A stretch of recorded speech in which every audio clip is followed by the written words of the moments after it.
Perfect. So welcome everybody. Thank you all for taking the time from your day, which is, I'm sure, crazy and busy. So thank you to Maria and her team from Miranda Creative for putting this together for us, and to everyone who's listening in. Just a few housekeeping things. You guys as attendees are already muted. We can unmute you when it comes time for Q&A, or Jennifer Chapman up here is going to be helping us with the Q&A moderation as Maria works through the presentation. There is a Q&A feature where you can just type your questions and we'll see those. You can also add things to the chat, and that allows you to message just to us panelists or just to a certain person, or to everybody. So their option. And then if it comes time to ask questions and you haven't put it in the Q&A, you can also raise your hand. There's a little icon there to raise your hand, and we can unmute you or call on you, like as if it's school, and we'll go through the session. So thank you everyone for being here, and we're looking forward to some really helpful information in really trying time. Thank you, Maria. Sure, happy to do so. So hi everybody. I can't see you, but I can sort of feel your presence, and it's good to be together and to be able to share some information. Couple of housekeeping points to begin with. I'm your presenter today. I'm Maria Miranda from Miranda Creative, and my wingman is Jennifer Chapman, who's going to be covering your questions and answers. And the barking you hear behind me is my Black Lab hashtag, who just woke up from a nap. So part of life these days, just go along with it. If you want to ask, you will do so. As Meg said, the presentation will be recorded and will be shared later on today. Your questions are going to be welcomed. We're going to spend some time in a Q&A on the other side of this. And we're hoping to keep this to no more than 45 minutes, pending the amount of questions that we have in the end. Okay, here we go. I found it ironic that at the early portion of the year, when we thought about creating our theme for the year, we loved the magical numbers of 2020, and we were considering it the best year ever. And those of you who are Game of Thrones fans, as I am, I thought about a line from that Game of Thrones when I saw what happened over the past few weeks, and I said to myself, well, we knew nothing. We knew absolutely nothing. Let's talk a little bit about an overview of what we're going to be doing at this moment. I want to be clear that we've created this presentation to share insights, to invite discussion, and to seek to inspire our friends and our colleagues about managing the moment-by-moment circumstances of messaging during a pandemic.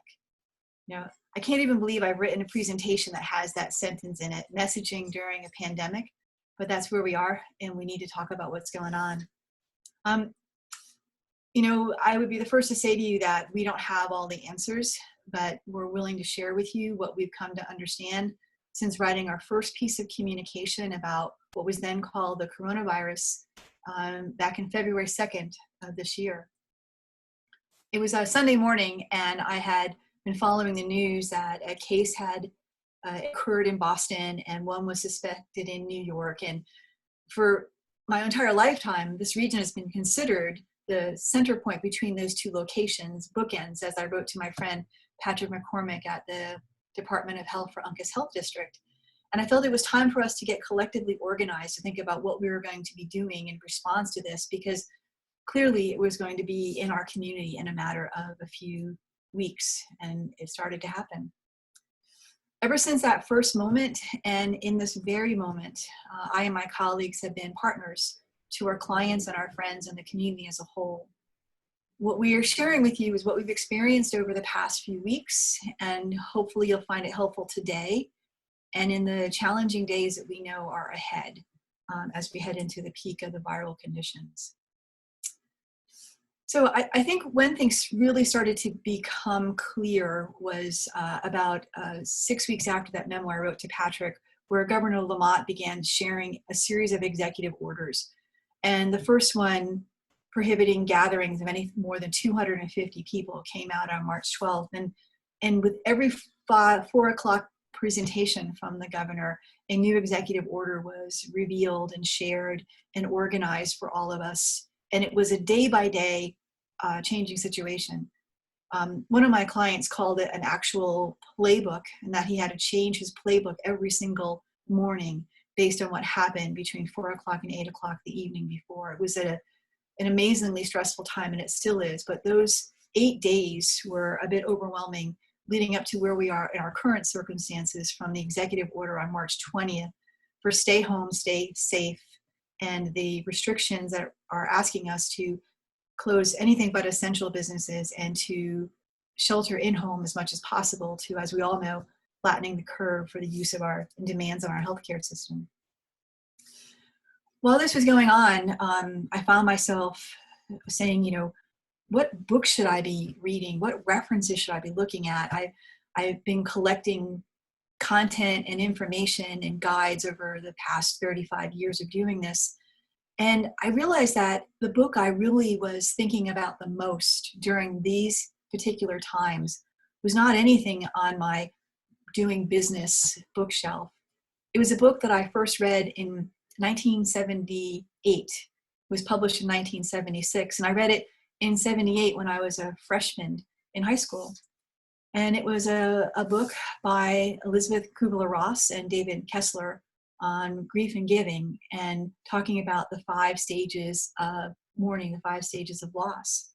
Because I was witnessing this. I was witnessing denial and anger, bargaining, depression, and most recently, some aspects of acceptance. And even though I can't see you, I anticipate that you're raising your eyebrows saying, I thought this was a business presentation. Why are we going to this emotional space? Let me offer it to you in this perspective. Let's see if it's familiar to you. Niall, are you serious? The flu kills more people. Don't buy into the hype by the media. It's going to be business as usual. Anger. Why aren't we more prepared? This is going to cost us millions. Who's going to pay for this? Bargaining. It's only temporary. It only impacts the frail, elderly, people with underlying conditions. It's okay, we'll be back to normal in a few weeks. I'm sure we will. Depression. There's no prom. There's going to be no graduation, no weddings. I can't hug anyone. No school anymore for the school year. There's really no safe place. My business people, they're saying there's no market. There's no way my business will recover. There's not enough supplies. People are going to die from this experience. And our aspect of acceptance that is beginning to become more pervasive. This is a 2-year process. There are resources, support, and options. We're starting to ask ourselves, this is bigger than me. How can I help?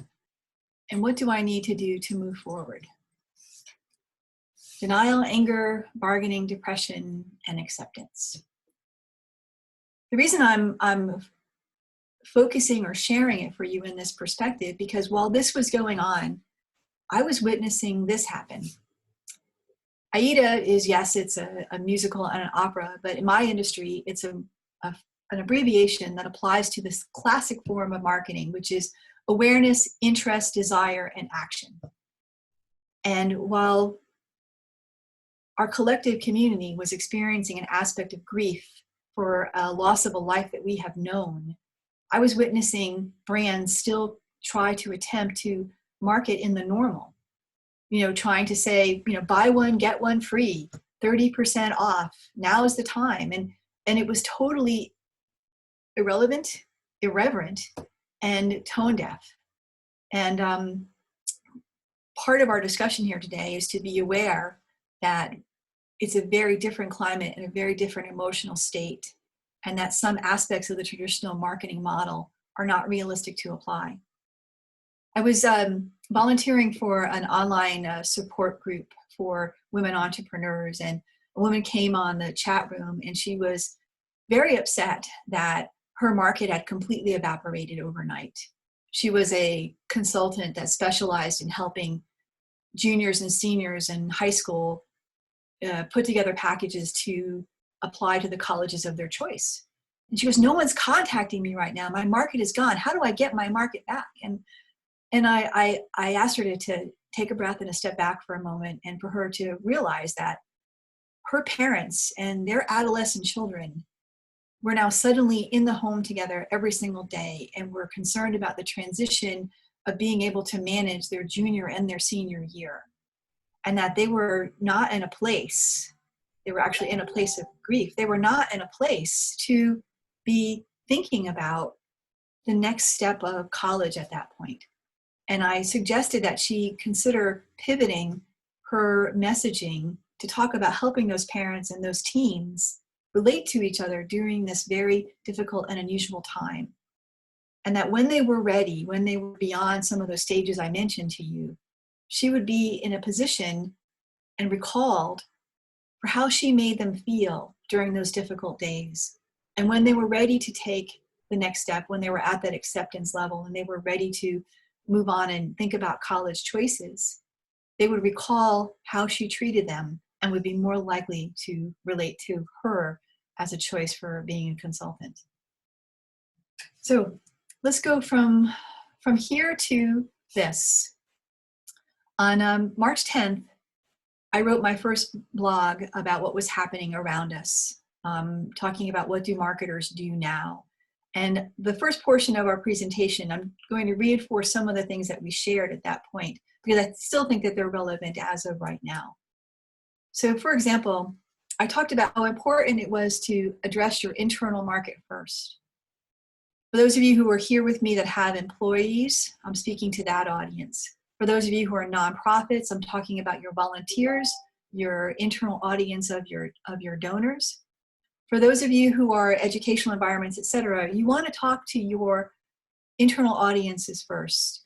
They are the front line of your brand, and you want to communicate with them transparently and consistency.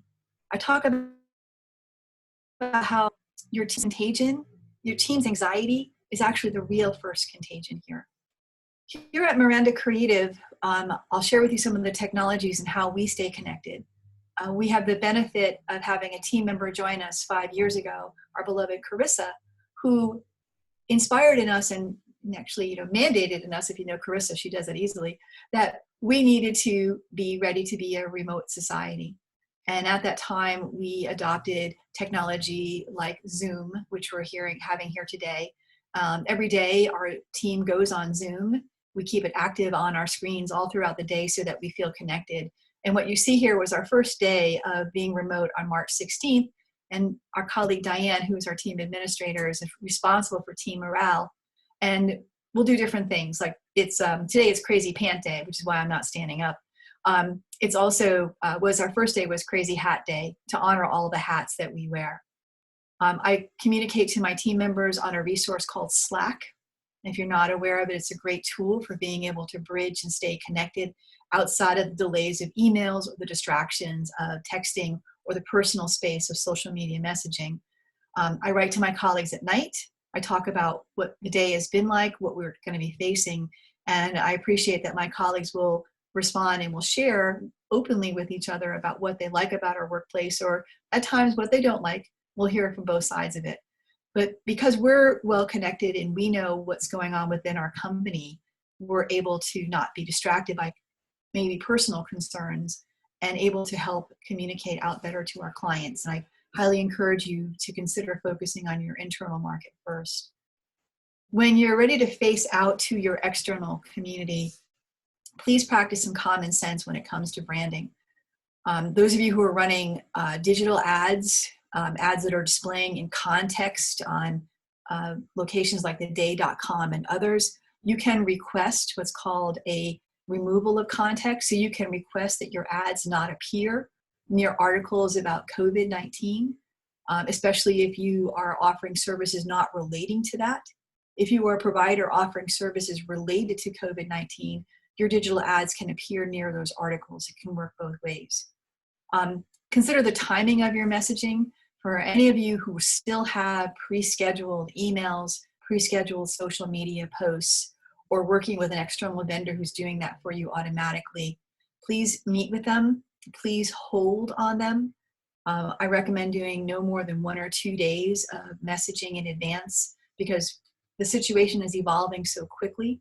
Today I received a communication from CVS just after reading a headline about how a resident in my town had passed away. I received an email from CVS telling me it was time to celebrate because I had achieved $11 in bonus bucks from CVS, and that pre-scheduled email arrived at my environment at a really inappropriate time. So please look to learn from those messaging and focusing on what is relevant, especially those of you in the healthcare space. Your messaging should be highly relevant to what's going on within COVID, and you may want to step away from monthly celebrations, annual celebrations, or fundraisers until this time is more past. Understand also, Atlantic Magazine called this time an infodemic around the pandemic. Our emails are overwhelmed, especially with information regarding financing options coming out of the SBA, tax elements, announcements from the governor. Social media is much the same, and now there's an infodemic of information that people cannot absorb by any means. Please keep your messaging very simple and direct. There's two examples I shared here on the screen. Guilford Savings Bank is talking about very simple language. You need access to capital. We need to be flexible. For our friends at QK, they decided to shut down their doggy daycare program. And we turned that messaging into a positive, softer tone by talking about school being out for everyone. And we showed the joyful portion of that relationship, which is the dog being able to spend more time with the family they love. So if you have to deliver news, such as a closing or organizing of a center, team members that are leaving, look to make sure you make the information clear and you find a way to provide hope within it as well. We're going to be coming to questions in a few minutes, just if you're starting to build those up. I also consider integration of technology a very important element. Last night I was online and I really enjoyed seeing that Jeff Anderson over at Kelly's Place had used this to finish the for online store for being able to purchase sneakers and athletic gear from him. And I was really happy to see that. I love what's happening with our wine trail friends. They're doing virtual wine tasting, curbside pickup, promoting it in that way. The art trail community is going to become a virtual art trail in a few weeks. And in the case in the corner for the accounting firm, that's an example of a shift in market. Our taxes have now been delayed to July, and many accounting firms organize their budget and their resources planning for a spike in income to happen between January and April. And now with that being delayed and not seeing that activity happen, it's a very difficult time for them in an operational model. We encouraged a number of our accountant friends to look at the needs that were erupting over all of the DECD paperwork and the SBA paperwork and all of the changes that were happening to tax requirements, payroll benefits, insurance benefits, and for them to position themselves as being a resource to complete those forms, offer advice, and to monetize it in a very modest way, just to be able to keep things operational, but not to necessarily think they're going to replace the income of the universal spike of taxes, but as looking at what opportunities that there were available. Okay. I also would encourage everyone to consider how their organization can support consumer needs. There's one core element in marketing in the AIDA space, that attention, interest, desire, and action space, was actually to touch on fear. Tires that made your car drive safer. Insurance that gave you better coverage in the event of an accident at your home. Often marketing was about touching into that element of fear as a way to drive action. This is absolutely not the time to leverage fear as a motivation. It will completely backfire on you. It is the time to convey how you are helping individuals feel safe. Our friends out at Bishop's Orchard worked many, many nights to 1:30, 2 o'clock in the morning, organizing their store and setting up systems that made the shopping experience feel safe, and even thought of things such as fully packaged meals that were ready to drop into Instapots or Crock-Pots for being able to create family meals while dealing with the distraction of having your children at home for homeschooling. In my blog, I opened with this, but I'm going to close this first portion of this discussion with this following statements. Maya Angelou once advised us all that at the end of the day, people won't remember what you said or what you did. They will remember how you made them feel. I give a nod to our clients and friends at Dime Bank, for developing a unique logo to indicate the 6 feet of social distancing right now and lending some positive spirit to that aspect of stand together by standing apart. I especially send a hug out to our friends at the Wireless Zone who on a Sunday afternoon, at 2 o'clock in the afternoon, while they were still at the airport, immediately contacted me in response to my sharing the idea of creating a program where we get tablets to seniors isolated in nursing homes. They responded right away that they were in to make that happen. And as of right now, 20 or so of those tablets are making their way out to seniors who are isolated from their families and able to connect with them.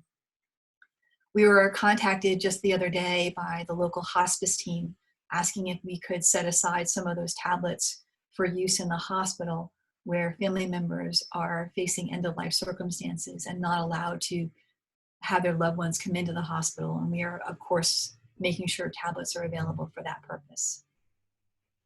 As I said earlier on in the acceptance portion of this process, when you get to that place, you start saying, this is bigger than me, and what can I do to help others in this moment?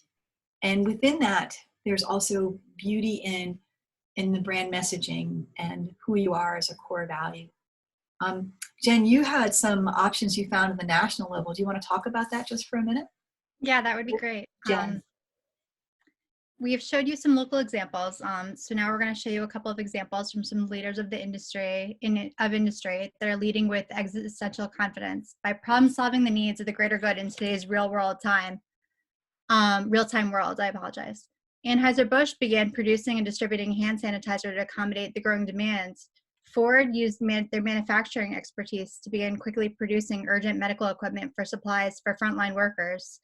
It's vital to handle your communications in the now, not in the past, not in the future, but in this very moment. The tone should be authentic, it should be relevant, hopeful, and present. I challenge you each to consider how each of your organizations can move forward during this time and prepare. Now we wanted to open up the first Q&A session for Maria, if anyone had any questions. I know we had a couple come in by email. We have a question that says, we launched an online membership drive on Sunday. Rather than ask for donations, we sent an entire notice and a weekly email blast audience, about 1,000 people. Is this drive inappropriate? So the question is, is it inappropriate to do a membership drive? I think it depends on the tone and the resource that you are. So if the goal of the membership drive is to keep a landmark, a museum, an organization operational when there's no other forms of revenue, tying the membership drive to the benefit of the resource being there for the community on the other side of that is perfectly appropriate. You may want to look to partners who are willing to match the individual donations to have the membership drive have meaning. You may also want to look at the outcome of that, where is there some way that your organization or your resource would be available to those who are in need from the COVID process. So, example, is your membership drive going to allow a scholarship or free resources or access to your environment for those that don't have the same income they did prior to the COVID environment? So a good question. Jen, do we have another one before we move on? Yeah, we do. Do you have a list of websites where we can access small business loan applications? So there's a number of them. I'm pretty sure that the Chamber has a directory on their page where it's listing to them. I will share with you that I highly encourage those who are here today and those that see this later to look at the options that are available to you and to not hesitate to apply for those resources. You may not immediately need them. Your organization could be what's called a lagging indicator, where contracts you're working on or projects that you're working on may not be replaced with new work right away. And having those resources in the bank gives you a great safety net for you and your employees.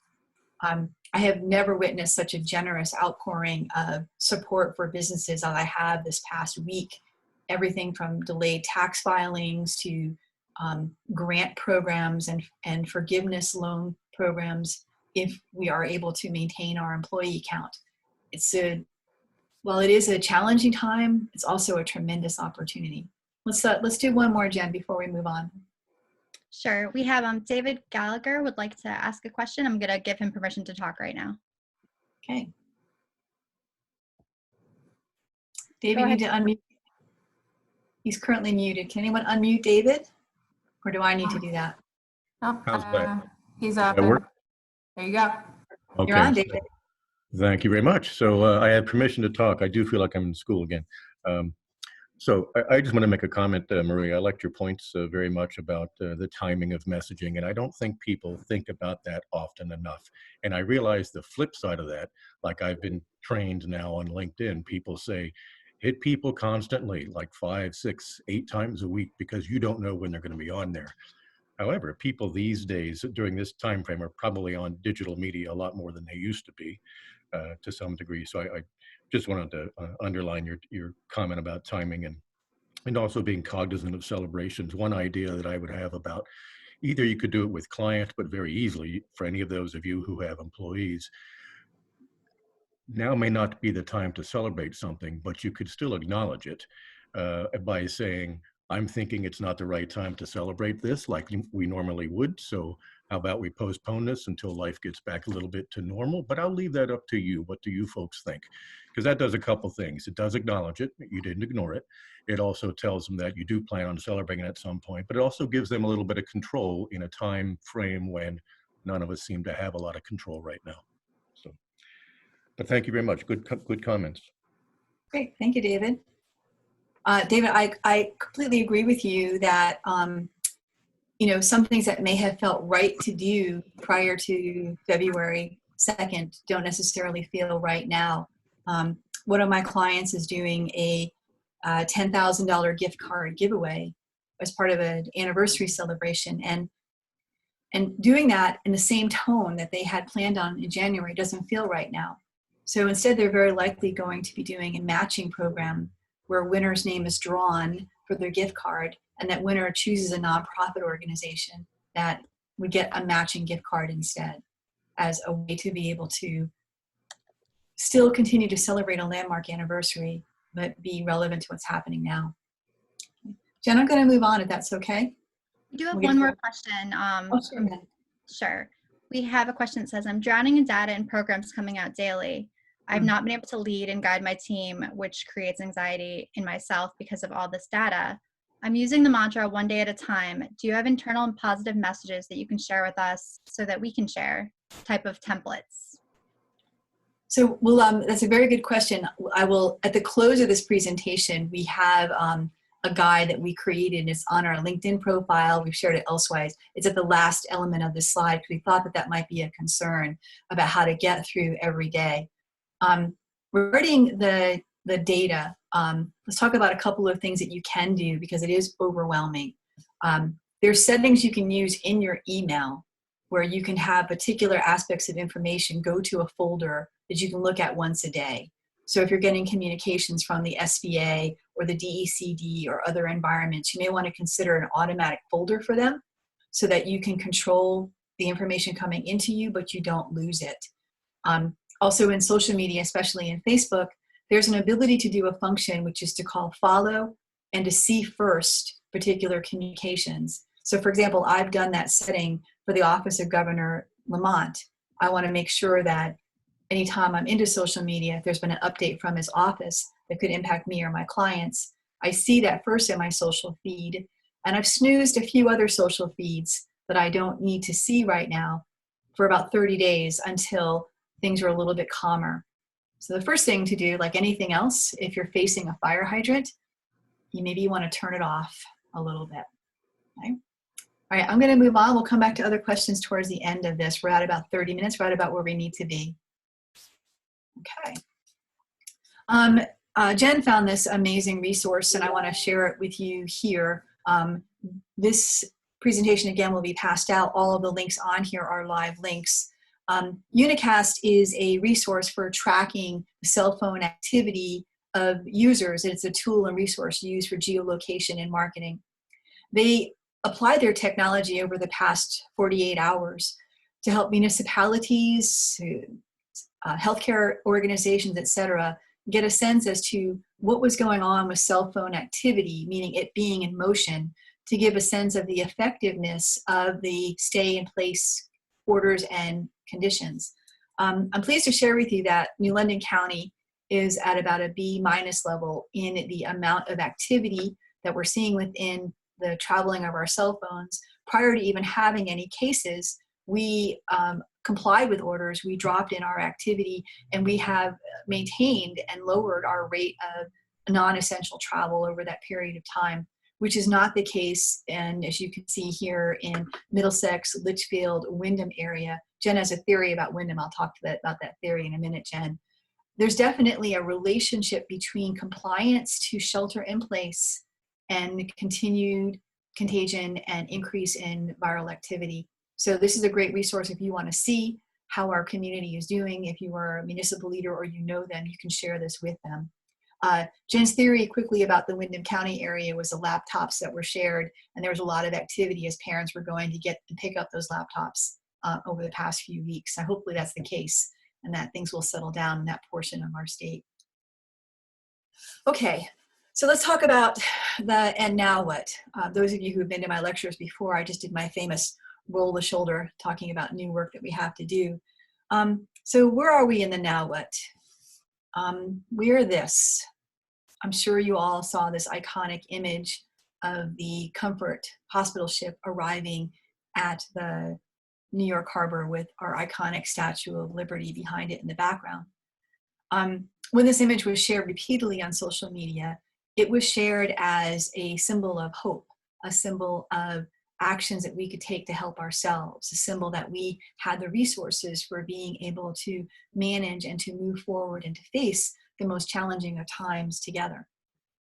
I'm also referencing for all of you that the acceptance level is for some, not for all, and not permanently.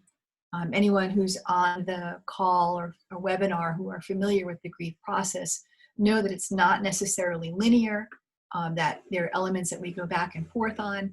I think some of the news I'm about to share, we will see the return of denial on some of the things that I'm about to share about what the next 18 months to 2 years are going to bring to the world as a whole and our economy as a whole. So for the next 30 days, we're going to be facing some of the most trying times for our state and for our nation as we head into the peak of the viral load. We're already seeing that probably taking place in New York. It will move up the 95 corridor. Hopefully some of the behavior modifications that we're seeing here in Eastern Connecticut will continue to allow us to be in a space of a lower viral impact, but nobody's going to be, pardon the pun, immune from this. I think we're also going to be revealing the best and the worst of us with an overwhelming amount of good. Early on from my colleagues, I talked about the then coronavirus being a lot like what we would see happening in our Marvel comic books that I read when I was a child. You know, two characters would be exposed to radiation or a bug bite, and one character would become even better, and another character would become even darker. I think what we're going to witness in the exposure to this situation is that some people are going to become bigger than themselves, and some are going to become more shallow. Some are going to be taking advantage of the opportunities in a negative way. But I believe for the most part, we're going to see good in ourselves. Related to messaging, the next 30 days, messaging needs to be more empathetic than ever and needs to be very responsive to circumstances and emotions. This is going to make it very challenging for my friends here who plan and do marketing on a regular basis, because you won't be able to plan that far out. You may be thinking that on Friday you can be launching this positive, fun component and see that the seriousness of the conditions are changing every day and you're not going to be able to do what you had thought you were going to do. It's okay. There are things that you can do and you should be doing to support what's happening around you. I'm sure you've seen this phrase, not all heroes wear capes. And I love a little micro campaign that's going on here in Norwich, where organizations are doing a hats off campaign honoring our healthcare safety net who are on the front lines. Our friends at Norwich Public Utilities, they have normally been the people on the front lines when it came to major storms, weather conditions, power outages. And right now they're witnessing others taking the risk and being there for the community. And they were the first ones to want to do this campaign. And the team from the Sea Unicorns adopted it shortly thereafter. So I encourage you again, as a brand, to think outside yourself and to consider who else is being a hero right now. And let's take a look at this. These are screen captures that I gathered just last night, one after another within moments of each other. And what I was witnessing was individuals thinking about the joy in the moment or thinking about how to make things better. I especially found this post by Norm Beck talking about the idea of holding graduations at a drive-through later on this year as a way to celebrate as a community, but to do so in a very, very safe way. I'm not sure that that's realistic, but it's definitely thinking above and beyond themselves. My friend Jennifer posted an adorable picture of Jerry and Virginia Lowney being safe, being loving, being at home, and a reminder that with care and support, we can take care of those around us. And my hat's off to the Chamber doing a post last night, giving a toast to their anniversary. Just because we're not together and not at our annual meeting doesn't mean that the moment of recognizing that positive anniversary and the impact the Chamber's had on the community doesn't mean that that couldn't happen. Right. Here's a few other examples that I want you to study now and later on. These are examples of messaging, identifying and being aware of need and market opportunity, but doing so in a very appropriate way. As Jen said earlier, sort of in the now way. God's Love We Deliver is a privately funded Meals on Wheels program. They are aware that they are on the front line and that there are individuals looking to give and to support to that program. Locally, the Meals on Wheels run through TVCCA is about to launch their program called Keeping the Wheels Turning, and they will be looking for support to address the increased need of the elders who don't want to go out, don't want to risk their health, and also the fact that other form of income has been reduced, so 50% of the meal costs are no longer covered. It is highly appropriate to talk about doing fundraising in that way related to having an absolute immediate impact on the community. The other brands that I'm sharing with you are brands that are marketing themselves. Love Pop is a resource that sends out floral bouquets in the form of paper. They're three-dimensional. When you open up your mail, they expand into a paper bouquet. And look at the language here. Brighten someone's day without ever leaving the house. Purple is a comfort pad, and they're talking about, are you doing a lot more sitting? Unfortunately, we all are, because we've gone from walking into meetings and walking around to seeing each other to sitting in front of a monitor for up to 6 or 7 hours a day. And resources that make that process more comfortable should be talking to us about how they can help. And Home Medics, not a surprise, looking at them offering a UV clean phone sanitizer, because we know that our mobile devices, even before COVID, were highly vulnerable. Again, hashtag says hello. We're even more vulnerable for being able to carry the virus into the house. Okay. So let's talk about market opportunities. Things to be aware of. Currently, across the US, 90% of all students are now learning at home. That's going to impact all generation, parents, split households, and more. Salons, spas, and gyms are closed, impacting the way that we exercise, potentially impacting the sale of home-based equipment.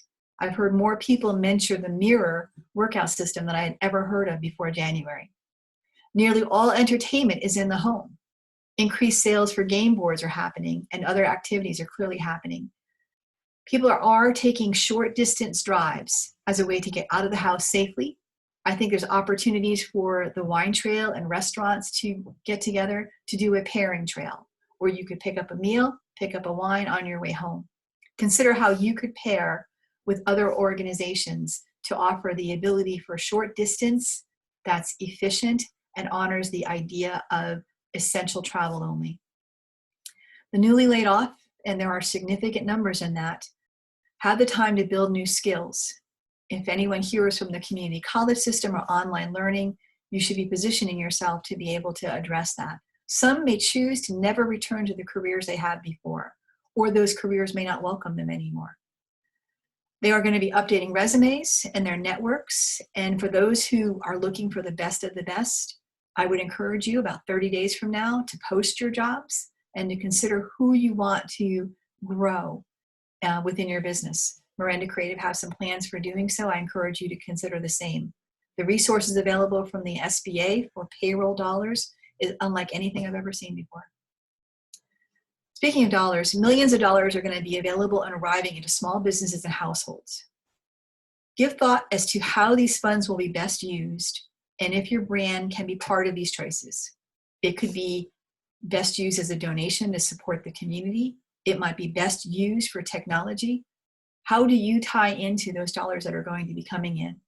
Absolutely, some households will be using those dollars for survival level and replace lost income.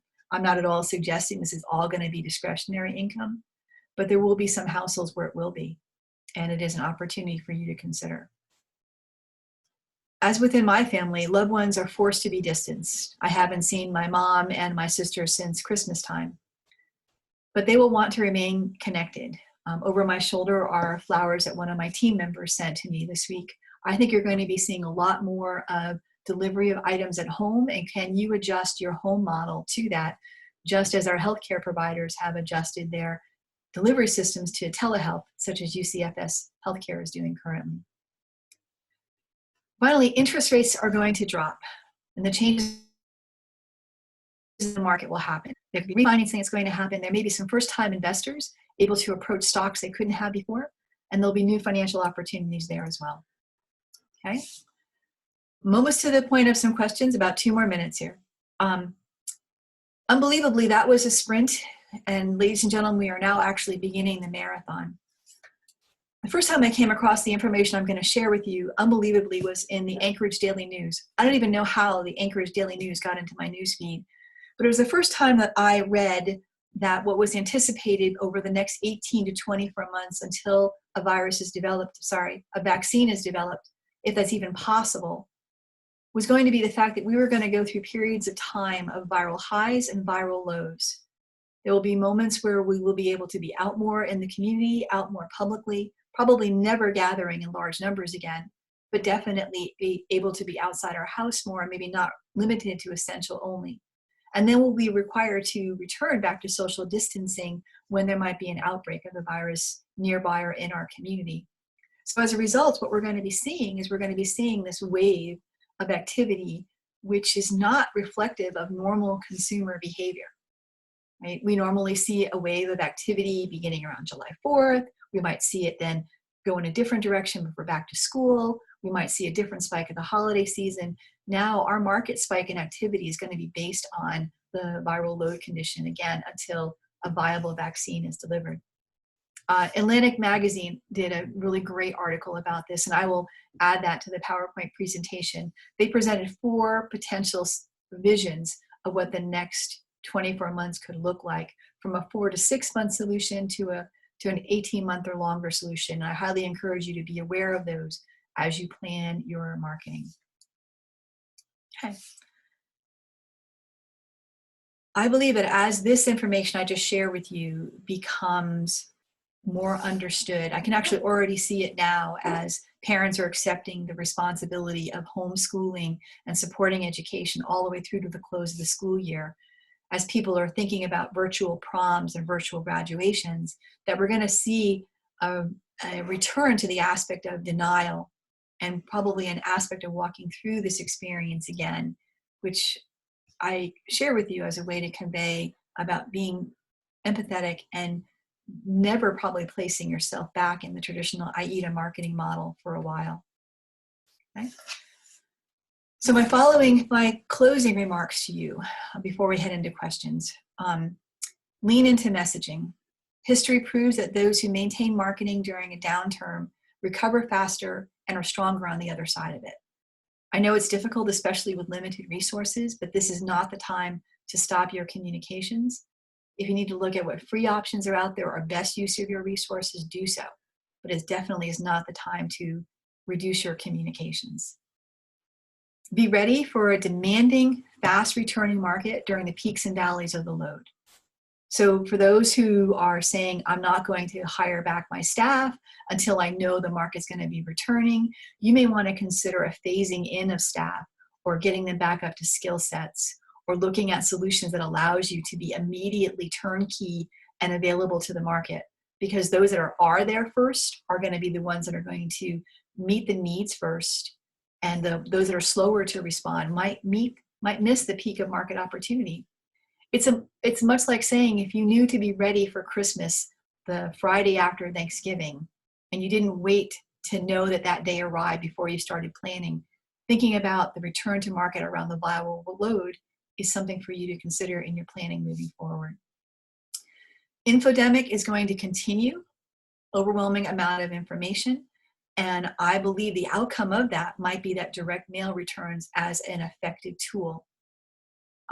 We're going to be receiving a lot more communications from our families and our loved ones in the form of mail delivery, package delivery until we can see each other. And as a result, looking to go to the mailbox is going to be something people look forward to more so than they have previously when they were receiving only messaging that didn't interest them or bills. So I think you are going to see some shift back to some traditional media that you may not have expected.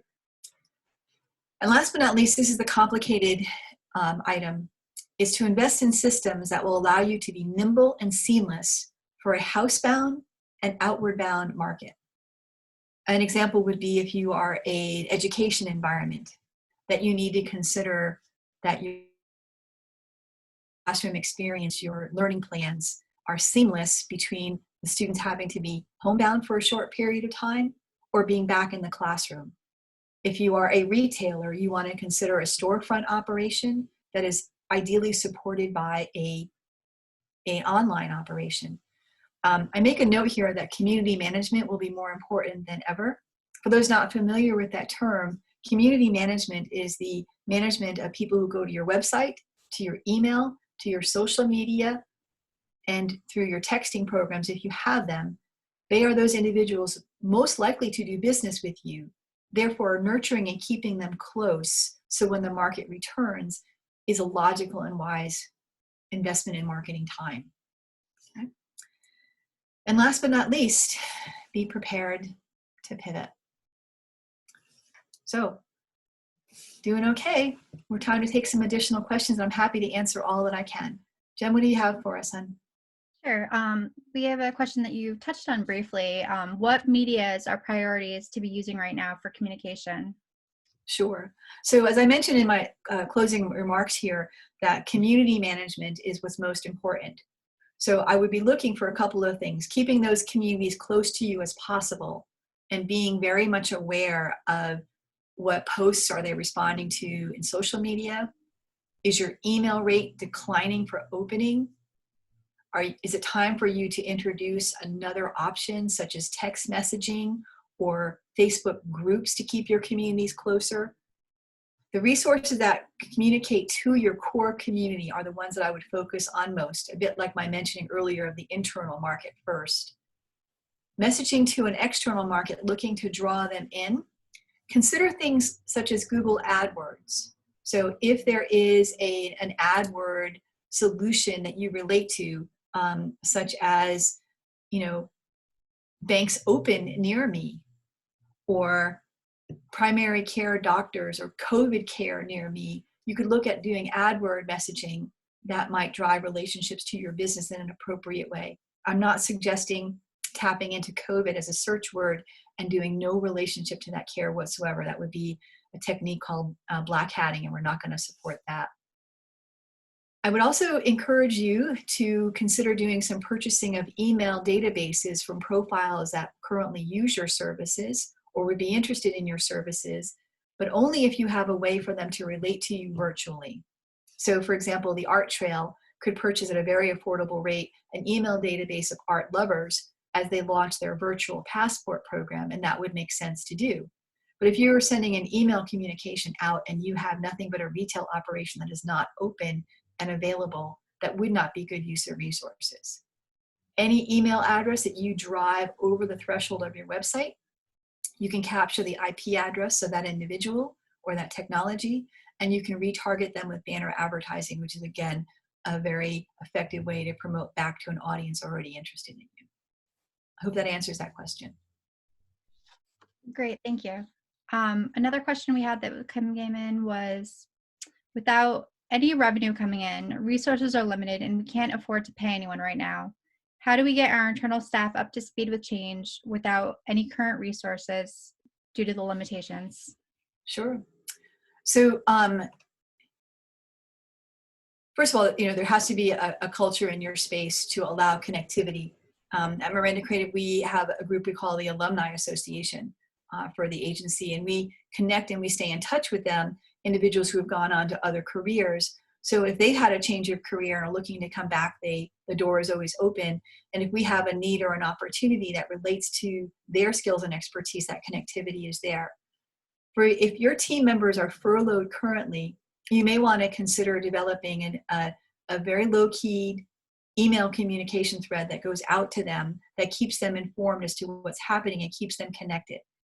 There are also many, many resources available for training and development of your team members at absolutely no cost that you may want to introduce them to encourage them to stay fresh in their skills and stay connected with you. And there may be a passion, depending upon your environment, to volunteer for some safe and particular activities. So a person may be willing to volunteer to review the website, to look at the content on it, to keep their editing skills current and to keep their mind active, and contribute to a long-term solution to support your organization. You don't know unless you ask. And if you don't have the culture and environment where that type of generosity of spirit is supported, step back and just look to keep connected and keep them informed and let them know you're thinking about them and their feelings. Jen, anything else? Yep. Next, what should I leave running for advertising right now, and what should I hold or completely end without any revenue coming in? Jen, is there a profile of the person who asked that question? Is it retail? Can you find out for me?